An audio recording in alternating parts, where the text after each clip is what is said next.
Everybody, Baruch Hashem, here we are. This recording is going to be Bezat Hashem for Herayon Takin V'Yedah Kalal Shel Rivkah Bat Dayana. Shalom Mustachat. Today we want to talk about, that tomorrow night here in Eretz Yisrael, we're going to come across the Chag that we've been counting towards for almost 50 days, 49 days. Bezat Hashem is going to be tomorrow night. We're going to be coming to the Chag of Shavuot to Bekabel our Chelik in the Torah, and it's so exciting, and we have to be so excited because, like our sages tell us, that whenever Pesach comes, whenever Sukkot comes, whenever any holiday during the year comes in,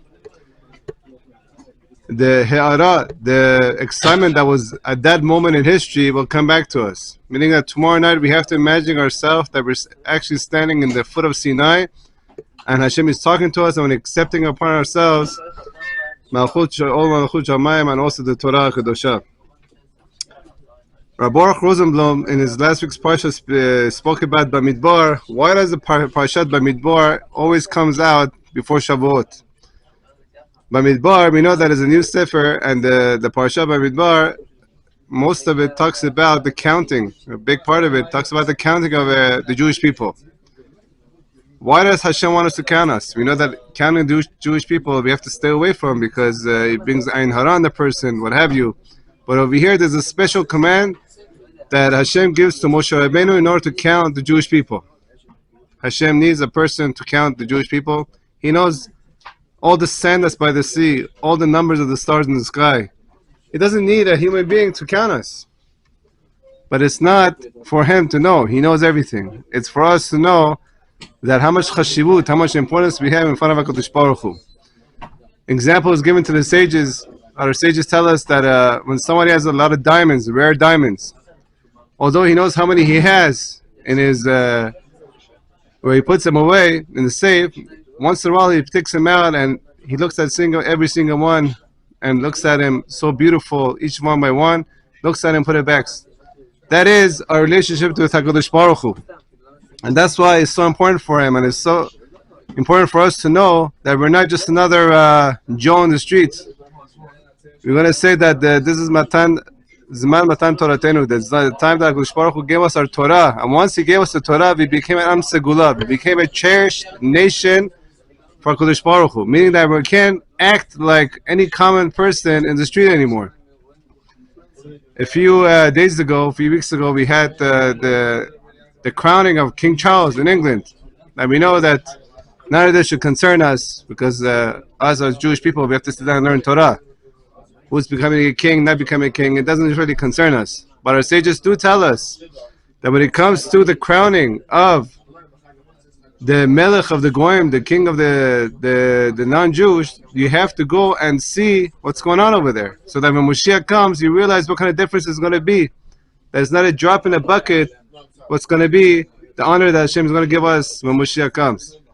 I'm just going to bring this in, just like King Charles. I didn't see the video, but somebody told me that there were 4 people holding on his gown in the back, walking. We have to imagine the Havdil, that every single one of us is like that king that HaKadosh Baruch Hu cherishes and puts a crown on our head, the crown of Torah that we're going to receive tomorrow night.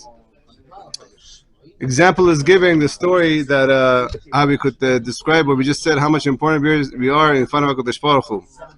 That we know that the king of the birds is the eagle. One time the eagle, he has his nest very high in the mountain. So one of the kids loses his way and falls. One time the eagle is taking the kids on the back and it falls on the Lul Shel Tarnegolim, where all the chickens are. And it looks around itself and it doesn't have any parents by him. So it grows up, this baby eagle, it grows up at the chickens in the chicken coop. And if you grow up in an environment that, you have no one that you're kind around, you become like the environment. So this eagle grew up thinking that it's a chicken. So he walked like a chicken, he flew like a chicken. Doesn't fly like a chicken, but whatever he could do like a chicken, and it ate like a chicken. Until one day, when he grows up, he sees in the sky a huge eagle flying by. and it recognizes that it looks like him. And the eagle comes closer and says, "What are you doing over here? Don't you know that you're an eagle? Don't you know that you're the king of all birds? This is not your place." Picked him up and took him to his place, and he showed him how to be a royal eagle and to be the king of the birds. And that is the Jewish people. Sometimes in this galut, we're so lost in this exile, surrounded by the goyim. Even in Eretz Israel, we're surrounded by so many influences of the non-Jewish world. Sometimes we feel like we're not royalty anymore. So we get involved with all the trash that's going on around us. You want to, follow this, that music, this sport, whatever it is. We forget that we stood at the foot of Sinai and Hashem crowned us with 2 crowns. And we're supposed to go back to this realization, especially on Shavuot night, to realize that the HaKadosh Baruch Hu, in all his honor, comes down and pushes everybody else aside. I mean, imagine if the Baba Sali would come here right now and would give us the bracha. How happy we'd be. If Rabbi Shimon Bar Yochai came and gave us a bracha, how happy we would be. Over here, Hashem promises that He's going to come Himself on the land of Shavuot. Whoever's learning Torah and tries to stay up all night, He's going to bless us not with 2 crowns, with 70 crowns of blessings. And we're going to get our chelik in the Torah.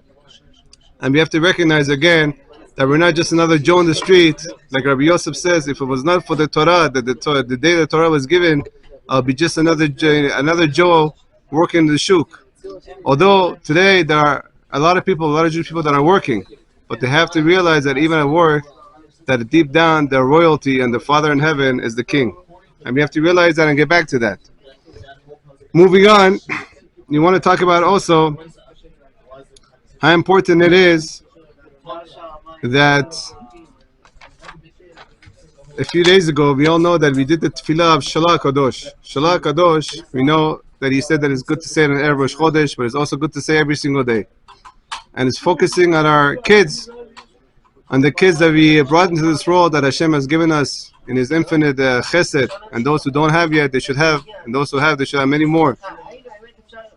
We know that having kids as a Jewish person is not just to bring another kid so it could just continue for, the next generation, and then we do whatever we want. We don't teach them anything. That's not the goal. Hashem expects that just like He cared about us and made sure that we were brought up with the Jewish education, and He brought us in contact with different rabbis or different areas of the Torah, that we found out that we're royalty and we have to live up to that. So too we have to pass that on to our next generation. That's why the Mishnah Berurah is so adamant in Halchot Tefillah in Mem Zayin, that when a parent, of course, when we take our kids to different rabbis to get a bracha, it's very good. But when it comes to the parent itself, the mother and the father, the tears that they drop for the kids, Hashem takes those tears and He invests in the education of the children that we're going to have. That's why the Mishnah Berurah says that when it comes to everyday tefillah, when we say Bikot HaShachar, how much we have to shed tears when we say Anachnu V'Se'aseinu, and also in Ovel Etzion and Aleinu Shabeach, that we should not, all our efforts should not go to the waste. And we have to be careful that what's going on today in public schools with the iPhones or what have you. I'm not talking about somebody who needs it, that doesn't need it, doesn't matter. But when it comes to kids at a special young age, I was just in America now, and it hurt me so much. I know I'm not judging anybody, but the level of people that they were sitting with their kids and no one's looking at each other and they're not talking to each other, and the whole meal, we're having a fancy meal and no one's talking to each other. Everybody's on this iPhone. At least at a time, put some kind of a block on it.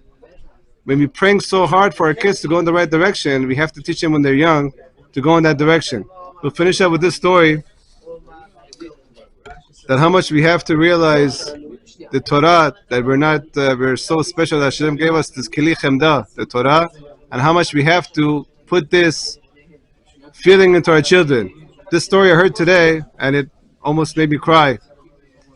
There's a story that it was a big rich person in America that everybody used to come to him from Yeshivot, from Eretz Yisrael, from other places to get donations to continue the Torah learning and in the Yeshivot and the Kolelim.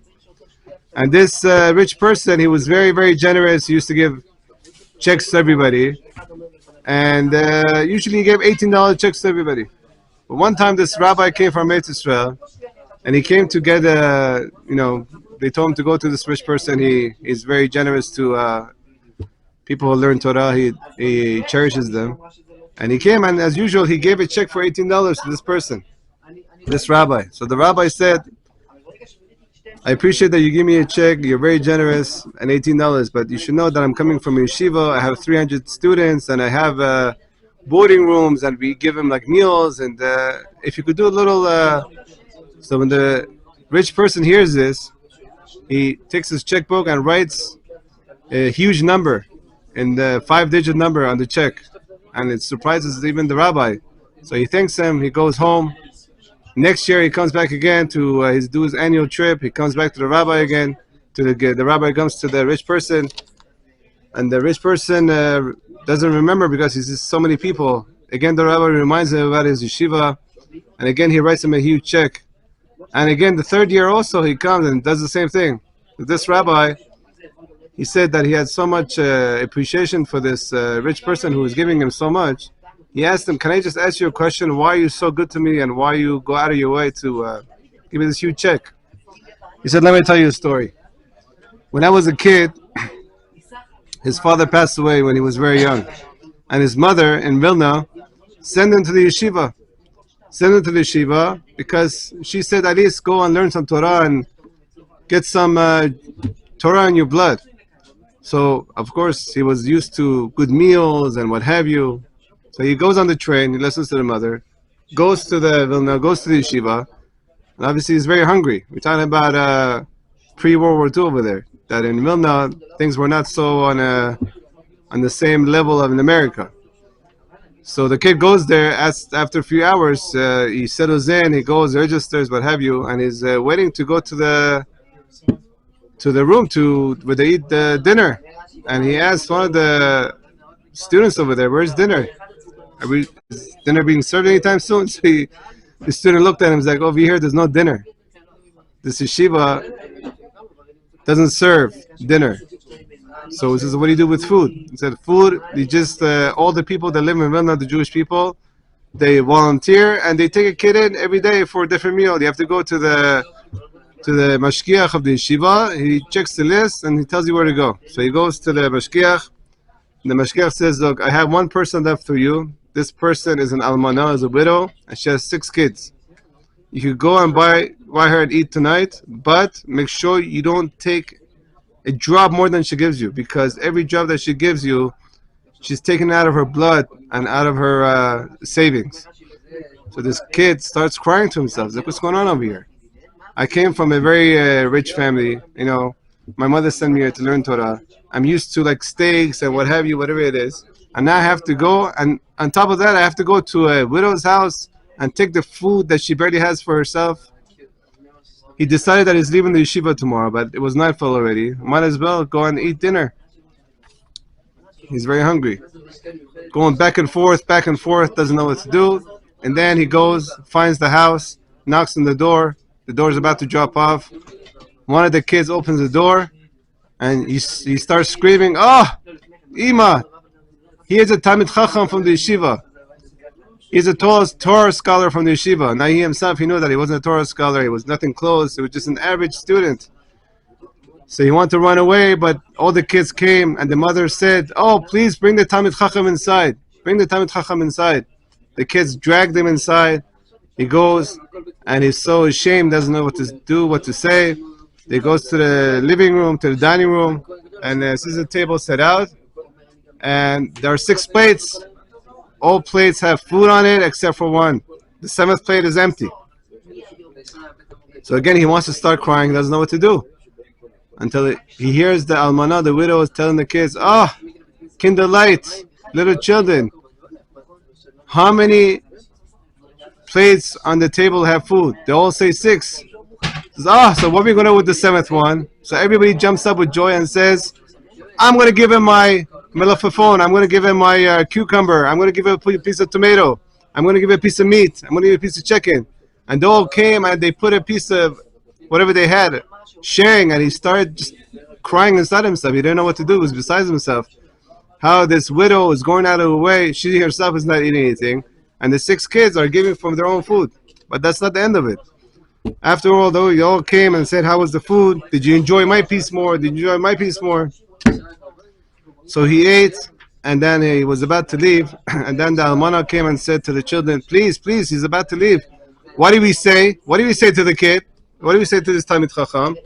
So all the kids jumped up, and they came, and they grabbed him, and they kissed him, and said, "Can you please give us a bracha that will become Talmidei Chachamim?"